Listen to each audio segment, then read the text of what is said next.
En aquel tiempo subió Jesús a la barca y sus discípulos lo siguieron. En esto se produjo una tempestad tan fuerte que la barca desaparecía entre las olas. Él dormía. Se acercaron y lo despertaron, gritándole: Señor, sálvanos, que perecemos. Él les dice: ¿por qué tenéis miedo, hombres de poca fe? Se puso en pie, increpó a los vientos y al mar, y vino una gran calma. Los hombres se decían asombrados: ¿quién es este que hasta el viento y el mar lo obedecen? Palabra del Señor. Gloria a ti, Señor Jesús. ¿Cómo no ver en este acontecimiento de la vida de Jesús, acontecimiento histórico real que ocurrió, pero también cargado de simbolismo? ¿Cómo no ver en esto un anticipo de lo que ha pasado tantas veces la Iglesia en su historia y de lo que está sucediendo ahora? ¿Y cómo no ver en esta preocupación, en este miedo, angustia de los discípulos que están con Jesús en la barca, cómo no ver la angustia, el miedo, la preocupación de tantos sacerdotes y de tantos laicos? Desde luego, yo me incluyo, de tantos sacerdotes que tenemos mucho miedo al ver lo que está sucediendo.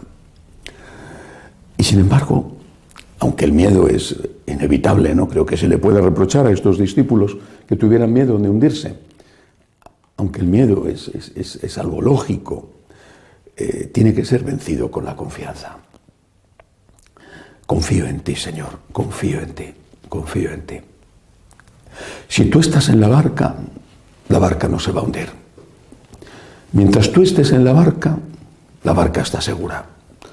Podrá desencadenarse contra la barca todo el poder del infierno, pero sus puertas, sus fuerzas no prevalecerán. Mientras tú estés en la barca, Jesús, la barca no se va a hundir. Aunque se ponga boca abajo la barca, mientras tú estés en la barca no se va a hundir. Pero quizá puede ocurrir otra cosa. Puede ocurrir que echen a Jesús de la barca.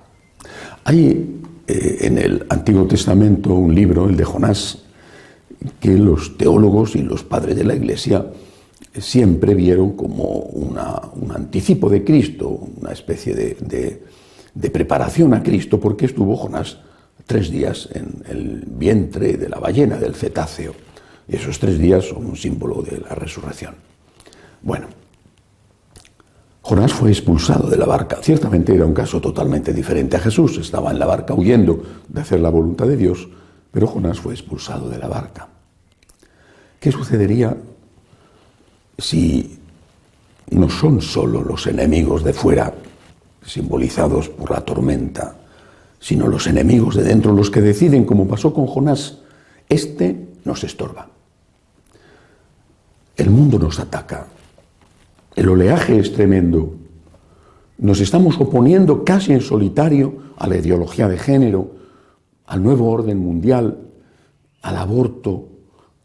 Nos estamos enfrentando con todo el poder del mundo que a través de los medios de comunicación convencen a la multitud de qué es lo que hay que pensar, creer, consumir. ¿Cómo podemos enfrentarnos con los poderes del mundo? Tenemos que soltar lastre, porque pesa mucho. Hay que echar cosas por la borda para que la barca no se hunda. Hay que salvar a la Iglesia, pueden pensar, y de hecho lo dicen así incluso.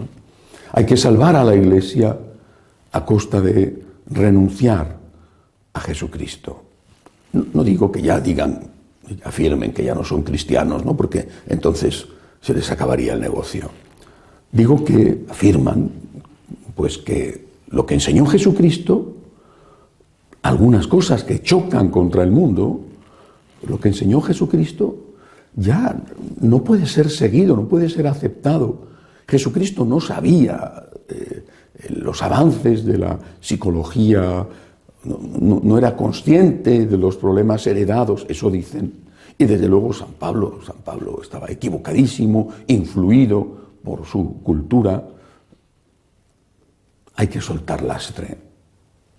Una parte de Jesucristo, una parte lo van a despedazar y una parte, lo que no conviene, la moral sexual, por ejemplo, ¿no? Hay que echarla fuera. Y todo el tema de los sacramentos hay que replantearlo y quitar cosas que han estado ahí desde el inicio, desde el propio Cristo y por supuesto la tradición. La tradición en su mayor parte también tiene que ser echada fuera de la barca porque es un lastre. Tenemos que elegir, dicen. O salvamos la barca con una parte de Jesucristo o la barca se hunde. ¿Qué haremos nosotros? ¿Qué hará cada uno de nosotros? ¿Qué hará cada sacerdote? ¿Qué hará cada obispo? ¿Qué hará cada papá, cada mamá? ¿Qué haremos cada uno de nosotros según nuestra propia vocación? Mientras esté Jesucristo en la barca íntegro, vivo, la barca no se va a hundir. No sé si seremos 3 en la barca o 1.300 millones como hay ahora mismo en la Iglesia Católica, esto no lo sé, pero la barca no se va a hundir. Pero ¿y si tiran a Jesús de la barca? Con el argumento de que es la mejor manera de salvar la barca, ya no nos atacarán tanto, nos aplaudirán incluso, dirán que por fin hemos entrado en una senda constructiva y de diálogo y que por fin estamos avanzando por donde los que mandan quieren que avancemos. Y si tiran a Jesús de la barca, ¿qué haremos nosotros? La barca no es la salvación. Los hermosos templos no existían cuando nuestro Señor andaba por la tierra.